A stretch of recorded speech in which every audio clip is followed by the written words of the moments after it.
ده يدخلني في نقطة مهمة جدا انت بتكتب عنها دايما، وهي دايرة الأمان. مم. عايز أفهم يعني فكرة دايرة الأمان دي، لأنه أكيد في ناس من اللي بتتفرج عندها إدمان وعايزة تحله، ومش هتروح أي منظمة أو أي مكان أو أي معالج. اوكي. فإزاي أقدر أحقق دايرة الأمان دي بالأدوات المتاحة بالنسبة لي والناس اللي حواليا؟ بص يا حازم، هو دايرة الأمان هي يعني، معناها إيه أصلا؟ بص هقول لك أنا. آم، يعني المعنى العام لدايرة الأمان ناس معاها بتعرف تبقى على طبيعتك بدون أي تحفظات أو مخاوف. أوكي. يعني أنا النهاردة جاي، إحنا صحاب جدا بقالنا 10 عمر، فالعلاقة والرصيد اللي ما بيننا سامح لي أكون نفسي. أوكي. ودي أصعب حاجة لأي بني آدم، بتوقع الماسكات، بتوقع كل حاجة بتعملها عشان تناسب اللي حواليه، بتبقى نفسك. وبتبقى نفسك دي لما بتعملها ده بيقابل بقبول الناس قبل حازم زي ما هو.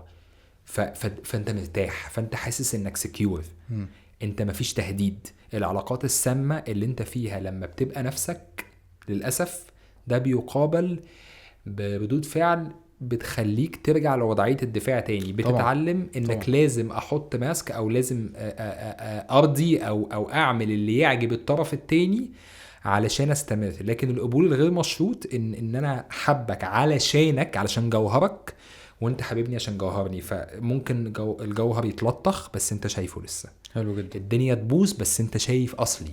فمعايا ما سبتنيش اول ما لقيتني مثلا رحت شمال شويه، فانت كان صداقتك مشروطه. انت مصاحبني علشان الصوره النظيفه المثاليه، انا بني ادم هقع.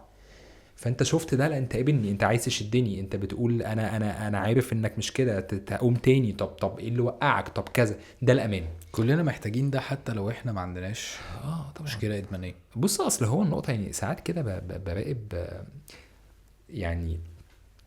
كان في فترة كده كان بيجي لنا يعني بدون ذكر تفاصيل يعني حد ينظف في البيت، فكنت بستغرب جدا ان هي بتقعد طول فترة التنظيف الموبايل في الطرحة وبالساعات بتتكلم. تمام. وهي في حياتها في مصاعب كتير جدا، لو تعرف قصتها هتصعب عليك جدا جدا جدا.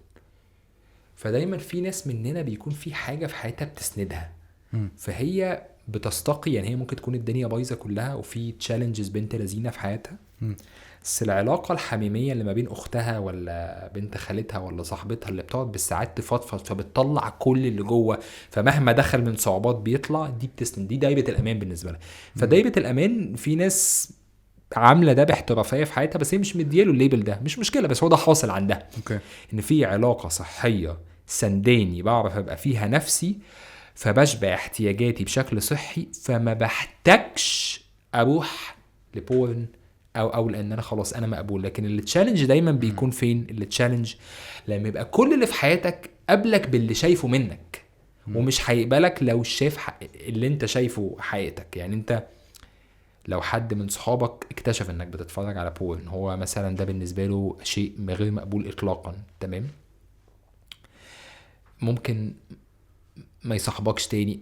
فانت تلاقي نفسك انك مضطر ترسم صوره بيرفكت. ودي على فكره الحاجه التشالنجينج في الادكشن، ان انت ممكن تعيش حياتك كلها مع بني ادم وما يخطرش على بالك ولو ثانيه انه بيتفرج على بورن، ان كل حاجه ظاهريه بتقول ان هو عكس كده تماما. وهو مش شرط، يعني مش بقول كده ان هو منافق، بس هو بقى خبير في ان هو يركب شخصية تانية. بالظبط زي بالظبط ما انت تتفرج على فيلم والممثل يؤدي دور معين باحترافيه، فانت تنسى هو مين، هو لبس الشخصيه. فاحنا بنلبس شخصيات ايه اللي يناسب الناس، زي للاسف زي العالم الفيرتشوال. ايه اللي يعجب على انستجرام، البوزز اللي يعجب حامله. كلنا عايزين قبول، مش عارفين ناخده بالطريقه الصحيه، بندور الناس معاييرها ايه علشان نحاول نبقى شبهها فناخد اللي احنا محتاجينه بس.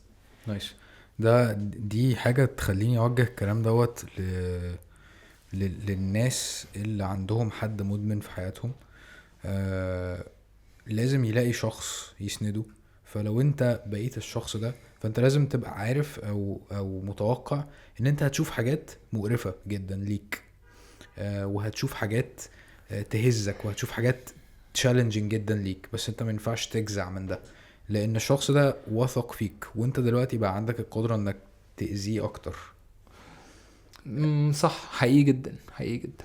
وبرضو للناس اللي مش عارفة تروح تتعالج او ما عندهاش الشجاعة ان هي تروح تتعالج، تسعى ان هي تلاقي حد يبقى الشخص ده. ممكن يبقى ممكن تبقى مراتك عادي جدا، ده احسن شخص. انا متأكد ان انت موافقني على ده، جدا ان مراتك احسن جدا شخص. جدا. ربنا يعني لو يعني ربنا يكرمنا كلنا بنعمة ان انت تبقى متزوج من حد، القبول او العلاقة اللي ما بينكم حقيقية، دي اجمل حاجة في الوجود. يعني انا فعلا فعلا بتخيل مدى صعوبة ان انت تكون متجوز بشكل مشروط بديل معمولة، فما فيش مساحة تبقى نفسك، ولو اتعرف عنك اللي انت عارفه عن نفسك الديل هيبوظ. الشراكة دي ليها بنود مكتوبة رفيع تحت. ماشي. فدي حاجة للأسف مؤسفة فعلا. الناس اللي ربنا بيكرمها وربنا يكرم كل الناس ان العلاقة حقيقية وفي قبول وهي حلوة شايفة كلمة حقيقية دي. جدا جدا جدا. بص ساعات كده ايه، الادكشن على قد ما هو حاجة معقدة وممكن تشوف من المدمن بلاوي ومصايب، بس العلاج في الاخر هو حبة كلام. يعني هو العلاج ايه؟ هو انت لما تقعد مع معالج نفسي وتدفع له في الساعة قد كده، هو ما بيسحبش، مم. هو بيعالج بالكلام، لان هو الكلام هو اللي بوظ والكلام هو اللي بيصلح. اوكي. ما هو المعتقدات دي عبارة عن ايه؟ إيه اللي اترسخ جواك؟ معتقدات. ايه الانبوت بتاع المعتقد؟ نظرة. انا ممكن ما اتكلمش، بس انت ممكن مثلا ابني جاي لي النهارده فرحان جدا بحاجة عملتها، مش هتكلم، مم. هبص لك بص هتقتلك، هتحسسك انك ما تسواش ربع جنيه، فانا برسخ عندك معتقد معين. رجوعا تاني لحته العلاقات الحقيقيه، العلاقات الحقيقيه دي بتسند جدا، عشان بقول لك في ناس عندها ده. فالناس اللي عندها ده دي نعمه عظيمه، سواء صاحب، اخت، ام، اب، قريب، بعيد. لو في علاقه واحده meaningful، ليها معنى، ليها عمق، يعني مكالمه ربع ساعه ممكن تعشيك تنيمك متعشي، زي الفل بصراحه. نايس.